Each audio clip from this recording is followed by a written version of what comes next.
Hallo ihr Lieben, willkommen zurück und willkommen zu Elianas Reise. Im letzten Kapitel haben wir einiges über die Siedlung erfahren, über die technischen Einrichtungen. Wir haben einiges über die Politik und die Gesellschaftsordnung erfahren.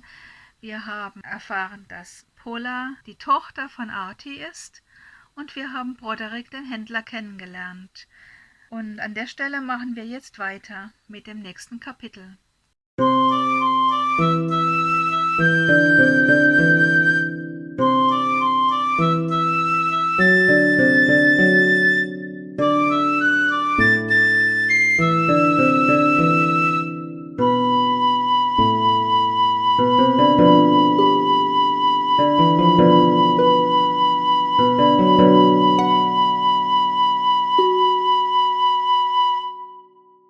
7. Kapitel Pola. Es gab viel zu tun im Haus und auf dem Gelände, und Eliana genoss eine unbeschwerte Zeit mit Arti. Er zeigte ihr, wie die technischen Anlagen funktionierten, der Solbi reichte ihnen die Werkzeuge und ließ sich ab und zu auf einen lustigen verbalen Schlagabtausch ein. Die aktuelle Programmierung des Solbi stammte tatsächlich noch von Arti, bevor er für so lange Zeit verschwand. Er war es auch gewesen, der ihm die Singstimme von Plácido Domingo verliehen hatte, mit der er alle Herzen zum Schmelzen bringen konnte. Dazu spielte Arti auf seiner Gitarre und brachte dem Solbi ab und zu ein neues Lied bei, meist in einer fremden Sprache. Pola müsste jetzt hier sein, sagte Eliana mit melancholischer Stimme. Wo sie wohl war? Sie sah Arti fragend an. Was steht in ihrer Akte? Dass sie nie in Indien war, sagte Arti langsam. Weißt du, begann Arti zu erklären, es gibt einige sehr reiche Familien und Einzelpersonen auf dieser Welt. Wie kann das sein? Fragte Eliana, wo doch das Geld schon so lange abgeschafft wurde.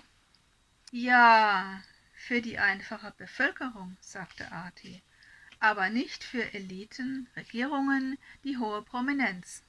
Ach, jedenfalls, so fuhr Arti fort, fragen einige von denen immer mal wieder nach nicht abgeholten Klonen, illegalen Kindern und sonstigen Retouren an. Sie zahlen dafür Höchstpreise, je jünger und hübscher diese Kinder sind. Dass Kinder von hier in Familien abgegeben werden, das habe ich schon mitbekommen, meinte Eliana. Das sind keine Familien, wie wir sie kennen, warf Arti ein.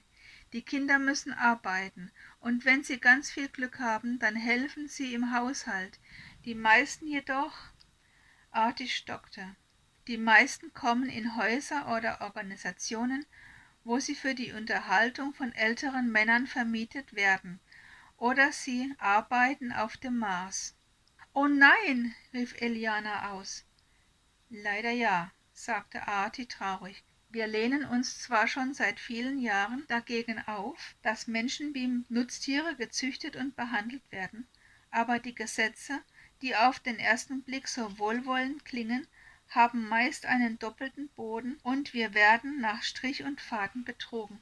Und nun befürchtest du, dass Pola, begann Eliana. Ich mache mir große Sorgen, gestand Arti. Meine einzige Hoffnung ist, dass sie fliehen konnte. Sie kennt die Erkennungszeichen der wichtigsten Untergrundorganisationen. Diese helfen immer wieder entflohenen Kindern, eine neue Heimat zu finden. Konntest du ihr Kommi orten? Nein, aber das ist gut so. Dann hat sie es ausgeschaltet und weggeworfen, nachdem sie dir das Notsignal geschickt hat. Eliana nickte langsam. Laut Akte wurde sie von einem ägyptischen Großindustriellen gekauft. Da keine Reklamation vorliegt, hat er sie wohl auch in Empfang genommen. Bis zu dem Tag, an dem wir hier angegriffen wurden, hatte ich noch keine Nachricht von ihr, sagte Eliana nachdenklich. Nun, man wird ihr das Kommi weggenommen haben, und als sie es wiederbekam, hat sie gleich die Nachricht geschickt. Das passt auch zur Tracking-Historie. 2 Tage danach hören die Signale auf. Das könnte gut oder schlecht sein, bemerkte Eliana. Hoffen wir das Beste, sagte Arti und stützte die Stirn auf seine Hände. Eliana spürte, dass er lautlos weinte, und sie saß lange schweigend da. Endlich holte er tief Luft und ergriff wieder das Wort. »Ich will dir alles von meiner Familie erzählen«, sagte er schließlich. »Chiara, meine Frau, und ich, wir lernten uns hier in der Siedlung kennen und lieben. Wir sind sogar zusammen aufgewachsen. Wahrscheinlich weißt du schon, dass wenn du bald eine Frau wirst, dass du dann im Labor mit deiner Ärztin sprechen musst.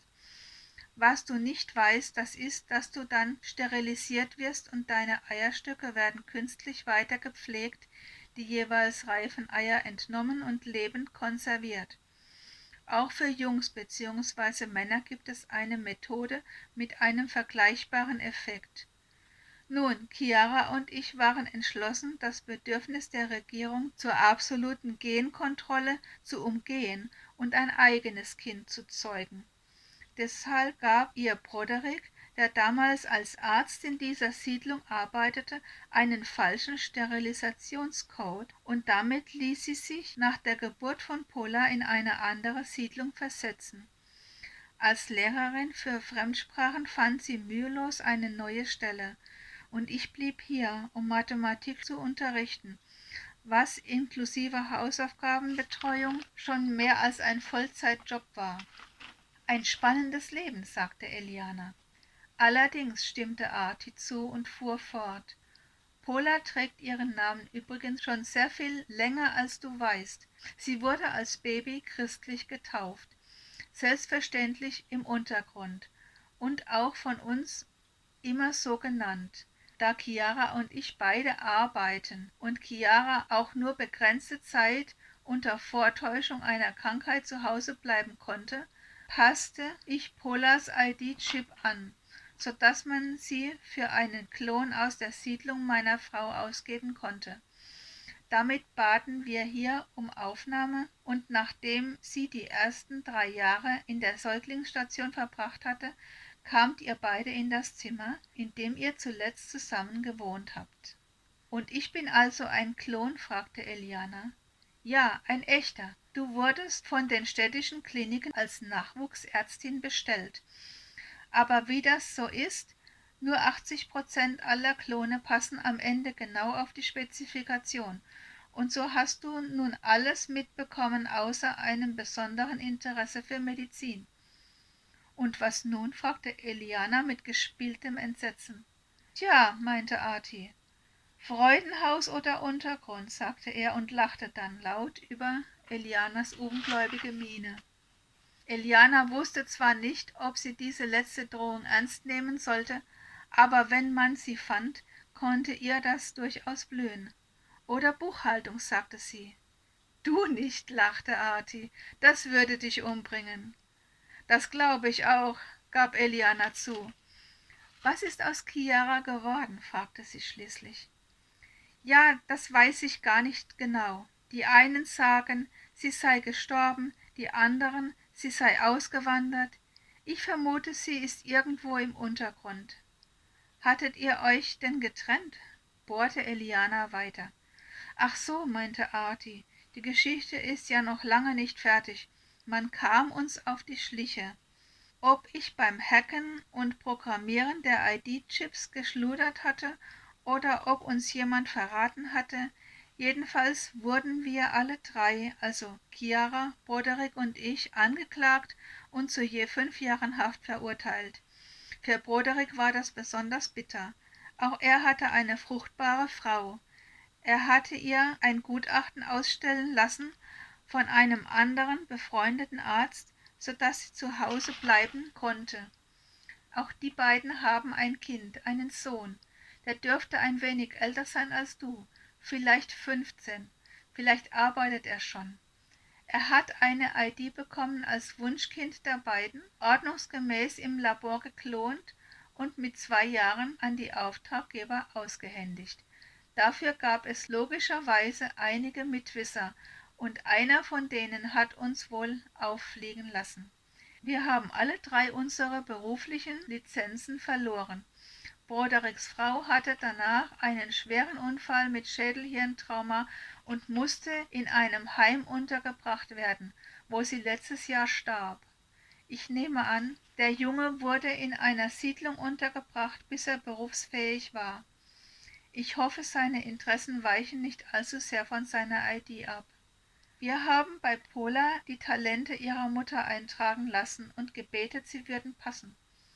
»Sie passen perfekt«, sagte Eliana, und dann fügte sie etwas wehmütig hinzu. »Ich wünschte, ich hätte auch richtige Eltern.« »Ach, komm her«, sagte Arti und nahm Eliana fest in seine Arme. Sein Pullover war ein wenig kratzig und er roch nach Staub und Maschinenöl. Aber gab es denn einen besseren Vater? Und gab es denn eine bessere Schwester? Auch wenn sie zu diesem Zeitpunkt beide nicht wussten, ob sie noch am Leben war, sie und Chiara ebenfalls. So, ihr Lieben, damit sind wir für heute auch wieder am Ende angelangt. Ein Geheimnis löst sich auf und 3 neue tauchen aus der Versenkung auf und wollen auch noch gelöst werden. Und es wird spannend und es bleibt spannend. Und ich freue mich auf euch, wenn wir uns nächste Woche zum nächsten Kapitel hier treffen. Bleibt gesund, habt euch lieb und verliert euch nicht aus den Augen. Alles Gute euch. Ciao.